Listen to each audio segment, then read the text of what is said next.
ஆண்டவரின் நாமத்தில் உங்களை அன்போடு வரவேற்கிறேன். இன்று நாம் பார்க்கப் போகும் வாக்குதத்த வசனம் யோவான் 14:2 வசனம் சமாதானத்தை உங்களுக்கு வைத்துப் போகிறேன், என்னுடைய சமாதானத்தையே உங்களுக்குக் கொடுக்கிறேன். உலகம் கொடுக்கிற பிரகாரம் நான் உங்களுக்குக் கொடுக்கிறதில்லை. உங்கள் இருதயம் கலங்காமலும் பயப்படாமலும் இருப்பதாக. இந்த வசனம் நமக்கு உலகம் சம்பந்தப்பட்ட பிரச்சனைகள், சிரமங்கள் மனதை கலக்கலாம். ஆனாலும் இயேசு சொல்வது என்னவென்றால், அவர் தரும் அமைதி அதிகமாகவும் நிலையானதாகவும் இருக்கும். மனதில் கலக்கம் இல்லாமல் வாழுங்கள். பிரச்சனைகள் வந்தாலும் தேவனுக்கு நம்பிக்கையுடன் மனதை திறந்து விடுங்கள். வாழ்க்கையில் எதிரிகள் வந்தாலும் நம்பிக்கை கொண்டு இயேசுவை நம்பினால் பயம் இல்லாமல் செயல்படலாம். அமைதி என்பது மனதில் இருக்கும் சக்தி. அதை பெற நாம் ஜெபிக்க வேண்டும். உலகம் தரும் அமைதி தற்காலிகம், தேவனின் அமைதி எப்போதும் நிலையானது. மனதை ஆழமாக நிம்மதியுடன் நிரப்பும். யாத்திராகமம் 14:5-31. இஸ்ரவேல் மக்கள் எகிப்திலிருந்து விடுதலை பெற்றனர். அவர்கள் எகிப்தில் இருந்து புறப்பட்டதும் பார்வோனின் படை அவர்களை பிடிக்க பின்பற்றி வந்தது. மக்கள் பயந்து கடலின் முன் நின்றனர். மோசேயின் நம்பிக்கை.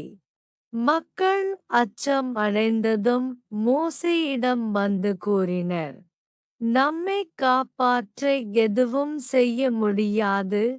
கடல் முன் நின்று உயிரிழப்போம். ஆனால் மோசே நம்பிக்கை கொடுத்தார். நம்மை தேவன் காப்பாற்றுவார், பயப்படாதே. தேவன் மோசேயிடம் சொன்னார், உன் கையில் உள்ள கம்பினை கடலின் மேல் நீட்டவும், நான் கடலை பிளந்து வழி செய்வேன். மோசே கம்பை தூக்கியதும் கடல் இரு பகுதியாக பிளந்தது. நடுவே உலர்ந்த பாதை தோன்றியது. இஸ்ரவேல் மக்கள் அந்த பாதையாக நடந்து கடலை கடந்தனர். பார்வோனின் படை கடலை கடந்து சென்றபோது கடல் மீண்டும் சேர்ந்து பார்வோனும் அவன் படையும் அழிந்தனர். இஸ்ரவேல் மக்கள் காப்பாற்றப்பட்டனர் மற்றும் தேவனின் மகிமையை பார்த்தனர். பெரிய பிரச்சனைகளில் நம்பிக்கை வைக்கவும். கடல் பெரியது, எதிரி படை வெகுளி. ஆனால் மோசேயின் நம்பிக்கை காரணமாக அமைதி இருந்தது. தேவன் வழிகாட்டுகிறார். நம்மை சூழ்ந்த பிரச்சனைகளை தேவன் அதிசயமாக தீர்க்க முடியும். நம்பிக்கையுடன் செயல்படு. மனம் கலங்காமல் தேவனை நம்பி செயல்படுவதன் மூலம் பிரச்சனைகள் கடந்து செல்லும். ஜெபம்.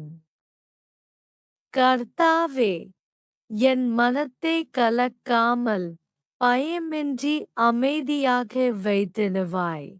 என் பிரச்சனைகள், சுமைகள் அனைத்தையும் உன் கையில் வைக்க ஆசைப்படுகிறேன்.